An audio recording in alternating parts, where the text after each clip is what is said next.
주님께서 나에게 이렇게 말씀하셨다. 너는 가서 배로 만든 띠를 사서 너의 허리에 띠고 물에 적시는 일이 없도록 하여라. 그래서 나는 주님의 말씀대로 배띠를 사서 허리에 띠었다. 주님께서 다시 나에게 말씀하셨다. 네가 사서 허리에 띈 그 띠를 들고 일어나 유프라테스 강가로 가서 그곳의 바위 틈에 그 띠를 숨겨두어라. 그래서 나는 주님께서 명하신 대로 가서 유프라테스 강가에 그것을 숨겨두었다. 또 여러 날이 지난 다음에 주님께서 나에게 말씀하셨다. 너는 일어나서 유프라테스 강가로 가서 내가 그곳에 숨겨두라고 너에게 명한 그 띠를 그곳에서 가져오너라. 그래서 내가 유프라테스 강가로 가서 띠를 숨겨둔 곳을 파고 거기에서 그 띠를 꺼내보니 그 띠는 썩어서 전혀 쓸모가 없게 되었다. 그때 주님께서 나에게 말씀하셨다. 나 주가 말한다. 내가 유다의 교만과 예루살렘의 큰 교만을 이렇게 썩게 하겠다. 이 악한 백성은 나의 말 듣는 것을 거부하고 자기들의 마음에서 나오는 고집대로 살아가고 다른 신들을 쫓아가서 그것들을 섬기며 경배함으로 이제 이 백성은 전혀 쓸모가 없는 이 띠와 같이 되고 말 것이다. 띠가 사람의 허리에 동여지듯이 내가 이스라엘의 온 백성과 유다의 온 백성을 나에게 단단히 동여매어서 그들이 내 백성이 되게 하고 내 이름을 빛내게 하고 나를 찬양하게 하고 나에게 영광을 돌릴 수 있게 하였으나 그들은 듣지 않았다. 나 주의 말이다. 여러분 안녕하세요. 속개공과 44가의 말씀, 오늘 저와 함께 말씀을 나누도록 하겠습니다. 자, 오늘 우리가 읽은 말씀이 예레미야 13장의 말씀인데요. 오늘 본문에 보면 하나님이 예레미야 선지자에게 어떠한 행동을 시키십니다. 자, 무엇을 시키는가?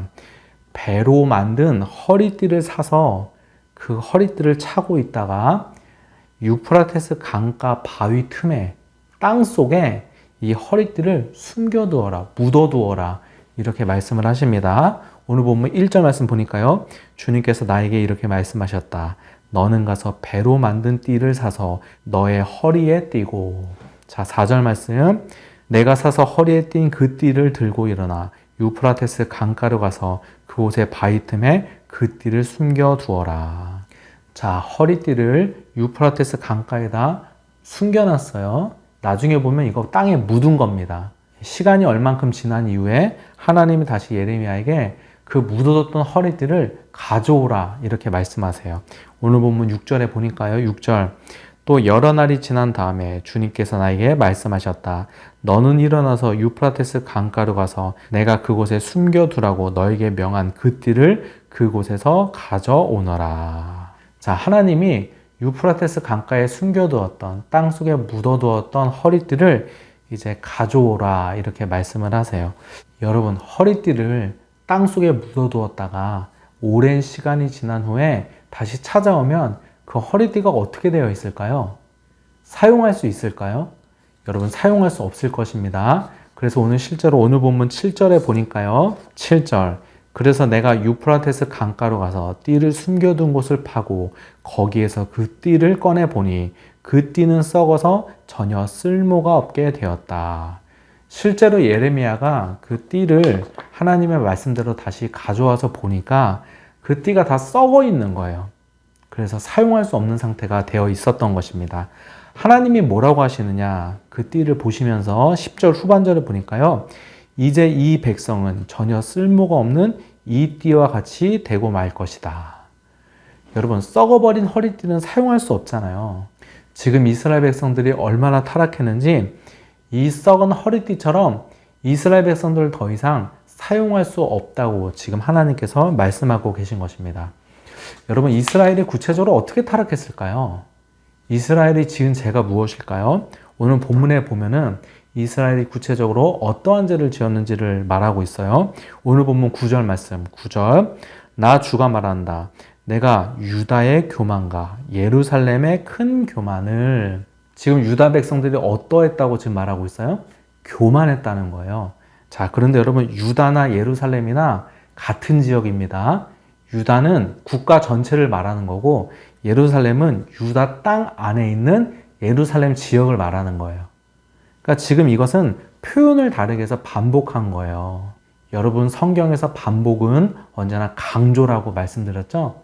그러니까 여러분 이렇게 반복한다는 것은 유다 백성들이 얼마나 교만했는지를 지금 강조하고 있는 표현이다. 이렇게 볼 수가 있습니다. 15절에도 보니까요. 주님께서 말씀하셨으니 너희는 들어라. 그리고 귀를 기울여라. 교만하지 말아라. 이스라엘 백성들이 얼마나 교만했는지 하나님께서 너희 교만하지 말아라. 이렇게 말씀을 하고 있는 것입니다. 한 가지만 더 살펴볼게요. 교만이란 무엇일까요? 여러 가지로 정의할 수 있지만 오늘 본문에 나오는 교만에 대한 정의는 하나님의 말씀을 듣지 않는 것입니다. 이게 교만입니다. 오늘 본문 10절에 보니까요. 하나님이 이렇게 말씀하세요. 이 악한 백성은 나의 말 듣는 것을 거부하고 자기들의 마음에서 나오는 고집대로 살아가고 또 17절에도 보니까요. 너희가 이 말을 듣지 않으면 계속 하나님이 뭐라고 말씀하시냐면은 너희가 내 말을 듣지 않는다는 거예요. 너네 마음대로 살아간다는 거예요. 여러분 교만한 사람의 특징이 무엇인 줄 아십니까? 말씀을 듣지 않습니다. 자기 판단, 자기 생각대로 살아간다는 거예요. 이게 교만인 거예요. 열왕기하 5장에 보면요. 나아만 장군의 이야기가 나옵니다. 여러분 나아만 장군은 나병 환자였습니다. 이 나아만 장군이 나병을 고치기 위해 이스라엘의 엘리사에게로 찾아가는데요. 엘리사가 직접 나오지도 않고 사환을 밖으로 보내 이 나아만 장군에게 이렇게 말을 합니다. 요단강이 있는데 요단강에 몸을 7번 씻으면 나병이 나을 것이라는 거예요. 그때 이 나아만 장군이 화를 내면서 뭐라고 했는지 아십니까? 열왕기하 5장 11절에 보니까요. 나아만이 노하여 물러가며 이르되 내 생각에는 그가 내게로 나와서서 그의 하나님 여호와의 이름을 부르고 그의 손을 그 부위에 흔들어 나병을 고칠까 하였도다. 이 나아만 장군의 문제점이 무엇이에요? 하나님 옆에 나왔으면은 그냥 바짝 엎드리고 하나님 말씀을 들어야 되는데 지금 나아만 장군이 하나님 앞에 나와서도 내 생각에는 하나님이 이렇게 일하실 줄 알았다는 거예요. 자기 생각, 자기 판단이 더 중요한 사람인 거예요. 여러분 이스라엘이 출애굽할 때도요. 애굽에 10가지 재앙이 내리는데요. 여러분 이 사건도 잘 생각해 보면은 여러분 10가지 재앙을 맞을 수 있을까요? 여러분 이게 가능합니까? 여러분 보통 일반적으로 2-3번의 재앙을 맞으면 하나님께 항복해야 되는 거 아닌가요? 왜 애굽이 10가지 재앙을 맞았을까요? 출애굽기 10장 27절에 보면요. 이런 말씀이 있어요. 주님께서 바로가 고집을 부리도록 하셨으므로.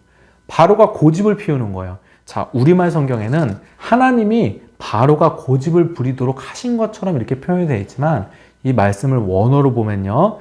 바로가 고집 부리는 마음이 있는데 그 마음을 하나님께서 그냥 놔두셨다라는 의미가 있어요. 그러니까 애굽이 10가지 재앙을 맞은 이유가 무엇이에요? 결국 바로가 하나님 말씀을 듣지 않았기 때문에 그렇습니다. 그 마음이 강팍한 거예요. 여러분 심판이 무엇인 줄 아십니까? 우리는 재앙이 내려야 심판이라고 생각하죠. 여러분 그렇지 않습니다. 하나님 말씀이 들리지 않는 것 자체가 심판입니다. 말씀이 들리지 않는 인생은 그 결과가 뻔하거든요. 말씀이 들리지 않는 것 자체가 하나님께 이미 심판을 받은 거예요. 여러분 오늘 본문에도 보면요. 하나님이 예레미야에게 유프라테스 강가로 가라고 하셨어요. 그런데 여러분 지금 예레미야가 있는 장소에서 유프라테스 강가까지의 거리가요. 한 600km 정도 된다고 합니다. 당시 차가 있는 것도 아니고 이 정도 거리면 거의 한 달 정도를 가야 하는 거리입니다. 또 이렇게 600km를 가서 해야 하는 일이 무엇이에요?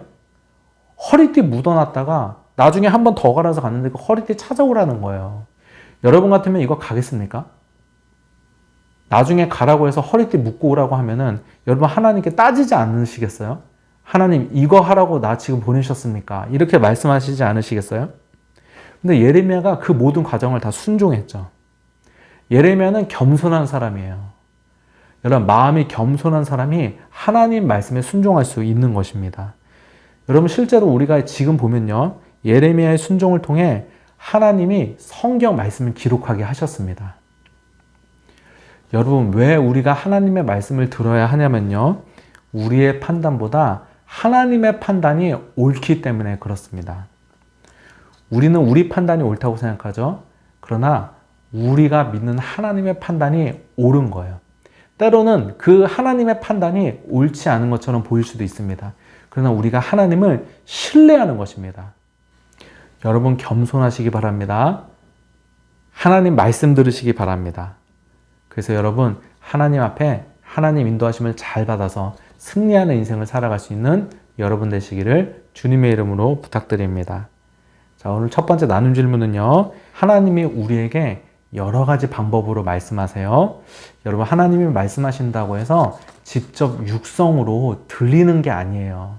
물론 들리실 수도 있습니다. 근데 대부분 그렇게 하지 않으시고요. 하나님의 말씀이 들린다는 것은 여러 가지 방식으로 하나님께서 말씀하시는데 가장 대표적인 게 마음의 감동으로 말씀하시는 거예요. 또 어떤 일을 경험하게 하심으로 여러분에게 일어난 상황과 환경을 통해서도 여러분에게 말씀하세요. 그런 상황과 환경을 통해서 또 여러분의 마음속에 말씀하시는 거니까 그것도 마음에 감동하신다고 보면 되겠죠? 또 여러분이 성경이나 책을 읽는 중에 또 목사님의 말씀을 듣는 중에 또 뭐 속장님의 말씀이나 같이 속도원들과 대화를 나눈 중에 하나님이 여러분의 마음속에 감동하실 수도 있습니다. 그리고 여러분이 일상생활하는 가운데서도 하나님께서 말씀하실 때도 있습니다. 여러분 그렇게 하나님께서 여러분에게 말씀하셨던 그런 경험이 있다면 한번 나눠보시기 바랍니다. 그리고 하나님이 말씀하셨는지 잘 모르겠는 분들은 지금 생각해보니까 하나님께서 그때 나에게 이렇게 말씀하신 것 같아. 이렇게라도 한번 나눠보세요. 왜 이 나눔이 중요하냐면요. 여러분 하나님의 말씀을 듣는 이 경험에 대해서 서로 이야기를 나누고 경험들을 공유할 때 하나님의 말씀을 듣는 것에 대해서 여러분들이 좀 더 깊이 이해를 할 수 있게 됩니다. 여러분 그래서 다른 사람의 경험을 들을 필요가 있는 것입니다. 여러분 감사합니다.